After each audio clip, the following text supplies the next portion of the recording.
cuisiner est un casse-tête, car ils ne partagent plus le même menu.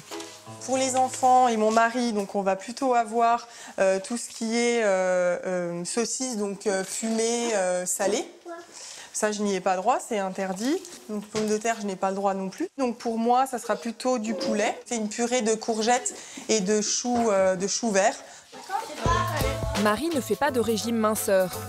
Elle souhaiterait avoir un 3e enfant avec son mari Emmanuel. Et grâce à cette alimentation, elle espère pouvoir choisir le sexe de son 3e enfant, une fille.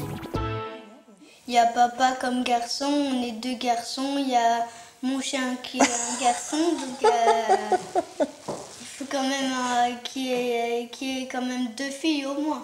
Même si les valeurs, l'éducation, on transmet la même chose aux 2 sexes, voilà, je pense que j'ai envie de transmettre aussi quelque chose de plus féminin.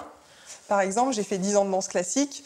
Bon, je ne vais pas les inscrire à la danse classique. C'est quelque chose qui lui tient à cœur, donc l'intérêt, c'est de mettre un maximum de chance de son côté. Non, qui nous tient à cœur, et qui est inclus dans le projet quand même. Pour mettre toutes les chances de son côté, Marie se base sur une nouvelle méthode. Elle a fait appel à une entreprise française qui lui envoie chaque mois une box. On a donc les sticks de magnésium, les sticks de calcium et puis les tests d'ovulation. Pour 149 € par mois, Marie a accès à cette application qui lui propose un suivi personnalisé, des recettes et surtout une coach. Si Marie suit cette méthode à la lettre pendant 3 mois, l'entreprise lui promet qu'elle pourra donner naissance à une petite fille. C'est un sujet qui fait la une des journaux. Choisir le sexe de son futur enfant, mais aussi la couleur de ses cheveux ou de ses yeux. Un rêve pour de nombreux parents. Pourtant, c'est ce que promettent des applications, des sites internet et même des cliniques à travers le monde. Fille ou garçon, nous allons réaliser votre rêve. Au Danemark, il est possible de choisir son géniteur sur catalogue, selon des critères très précis. Aux États-Unis, des patients sont prêts à payer très cher pour sélectionner les embryons qu'ils préfèrent. C'est une fille, c'est fantastique. Mais que valent vraiment ces méthodes?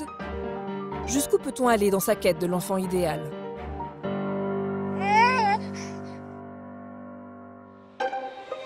À Paris, une jeune start-up surfe sur cette nouvelle tendance. Bonjour, ça va? Ça va les filles? Ça va Franck? Ça va? Sandra Ifra est la fondatrice de MyBoobelly, la méthode utilisée par Marie qui permettrait de choisir le sexe de son futur bébé. Depuis son lancement il y a 2 ans, cette application aurait déjà séduit plus de 1000 abonnés. Dans ses bureaux, des coachs répondent toute la journée aux questions des clientes, selon le choix du régime, fille ou garçon.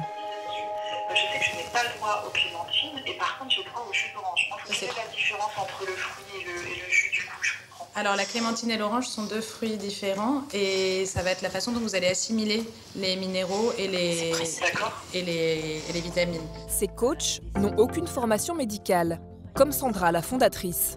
Après avoir travaillé dans l'art, elle a d'abord élaboré cette méthode pour elle-même, en glanant les avis de médecins et différentes astuces trouvées sur Internet. J'ai voulu, pour de multiples raisons, avoir un petit garçon juste après notre mariage. Et ensuite, on a voulu une petite fille. Et ça a marché 2 fois. Ça a marché pour mon fils et pour ma fille. Et là, je me suis dit, pourquoi ne pas le proposer, non pas juste à mon cercle familial et amical, mais à tout le monde. Sandra n'a en fait rien inventé. Sa méthode repose sur les études de 2 médecins développées dans les années 70. Aux États-Unis, le docteur Shettles. Et en France, le docteur Papa. L'Américain affirme que les spermatozoïdes ne seraient pas égaux dans leur course à l'ovule. Les Y, les garçons, sont rapides, mais d'une durée de vie assez courte. A l'inverse, les X, les filles, sont plus lents mais plus résistants.